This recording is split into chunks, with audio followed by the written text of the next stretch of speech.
The Joe Rogan Experience. Do you know the story about this guy who is a liberal journalist who, what did he do? He agreed with someone that said something. He liked something about Alexandria Ocasio-Cortez, and the police came to his house. Did you hear this story? I did. Pull his story up because it's so crazy. Crazy. That you go, this can't be real. And here now, we are. I don't think that it's AOC who's doing this. It's probably some fucking nutty AOC reporter. Or supporter, rather. Police visit the home of podcaster after he criticized AOC on Twitter. So pull up the story because this is so crazy. This is like so crazy. Communist China type shit. It's so crazy that I feel like there has to be more to it when I heard about it the other night. But no, I mean, it's not. Yeah, Please scroll down so I can read this. Here it goes. No, so I can read that tweet. tweet. Yeah, it's about that interview that she had, which was... See, yeah, the interview was fucking insane. Oh my gosh. And so ridiculous. On April 1st, AOC did a live stream with Michael Miller, the head of the Jewish Community Relations Council of New York. She was asked about peace between Israelis and Palestinians. Her response was incredibly underwhelming, to say the very least. Now, if you listen to her response, she's unprepared. She doesn't really have a thing to say about this, so she basically just sort of uses word salad, and it's a nonsense answer. Yeah, okay, no, go back down. Go back right there. I'm really shaken up right now. So the guy puts this thing saying it's underwhelming. He puts it up on Twitter. I'm really shaken right now. This is the next tweet. I was just visited by two plainclothes police officers from California Highway Patrol at my home. They said they came here on behalf of the Capitol Police and accused me of threatening AOC on Twitter yesterday. This is provably false. So you go back up to what we just saw. Yeah. So this is all he said. Her response was incredibly underwhelming, to say the very least. So someone decided that what he's... Now, the reason being is, I'm sure this is some sort of a supporter of AOC that contacted the Capitol Hill Police and probably lied. But the fact that they could just come to your fucking house without any proof that it's not like he's saying this lady deserves to die, she must be stopped, we have to stop. None of that. Underwhelming, to say the least, which is a very mild criticism. It is, especially if you watch that interview. The guy's face is classic, though. The guy interviewing, it's just like he can't believe what she's saying. It's classic if you watch his facial expressions. But this is what happens. We should play it just so people understand because it's really a ridiculous answer. It is. But it's the kind of answer you give when you're in 7th grade and you're doing like the teacher asks you a question about a book report and you didn't really read the book.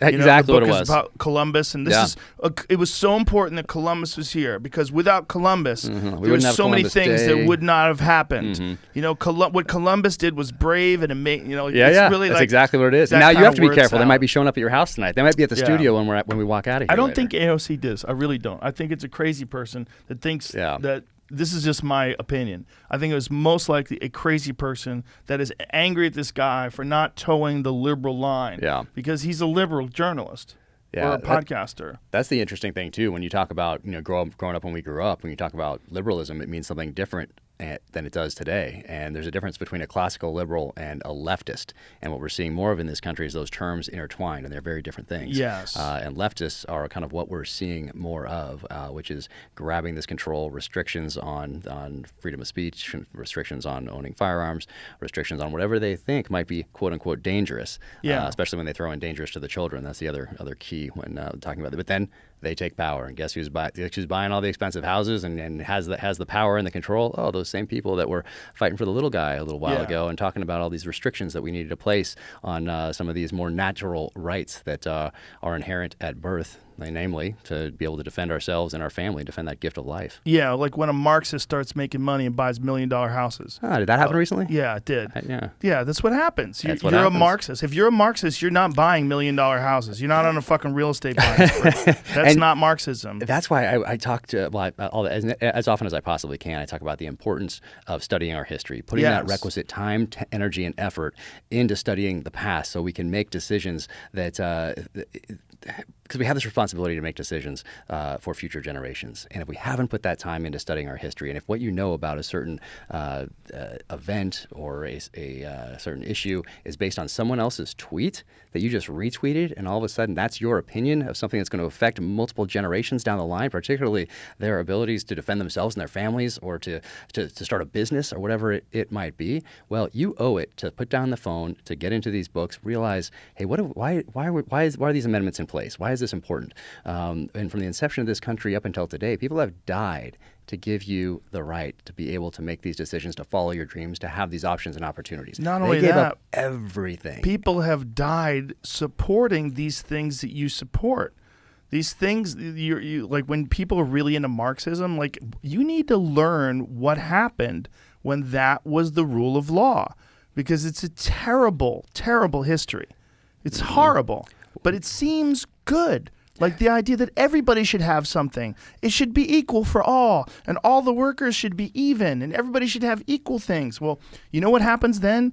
You don't have the same amount of effort, because there's a reason why some people work harder than others, because they realize you can actually get further ahead. There's a competition, and that competition fuels innovation. It fuels all sorts of things. There's incentives. Oh, yeah. There's incentives to discipline. You wake up an hour earlier than the next guy. You do it 7 days a week. You got 7 hours of work that guy doesn't have in. Yep, or you wake up 7 hours earlier like Jocko does than everybody else, something like that. Yes. But yeah, you have that option. You have the option. I can write books. You can do this. Like we have these amazing freedoms. And when have you ever read a book, whether fiction or non, or studied history, where the people that put names on lists, the people that restrict rights, the people that confiscate firearms are the good guys? In any of those movies, even let's just say fiction. Yeah. Ever. Yeah. Never. Exactly. Yeah. Exactly. So that should be a clue right there. But it seems like when you say it the right way, if you restrict the rights of these people to have guns, then there'll not be any mass shootings because there'll be no guns. Like, oh, okay. And someone just retweets that. That becomes their opinion, rather than, hold on, let me look at if this was even the issue. Let me look at the FBI crime statistics, the actual ones, and be like, oh, why are they going after this one thing that causes almost nothing? They should be going after hammers and baseball bats. Or if they were really wanted to save lives, you should make sure that every single phone just turned off when you got in your car and just wasn't allowed to operate. If you really cared about the children, or at least start 18 and under, no texting. This thing turns off when you get in a car if you were really concerned about saving lives. So it's a disingenuous argument from the beginning, but it sounds so good. Catch new episodes of The Joe Rogan Experience for free, only on Spotify. Watch back catalog JRE videos on Spotify, including clips. Easily, seamlessly switch between video and audio experience. On Spotify, you can listen to the JRE in the background while using other apps, and can download episodes to save on data cost, all for free. Spotify is absolutely free. You don't have to have a premium account to watch new JRE episodes. You just need to search for the JRE on your Spotify app. Go to Spotify now to get this full episode of The Joe Rogan Experience.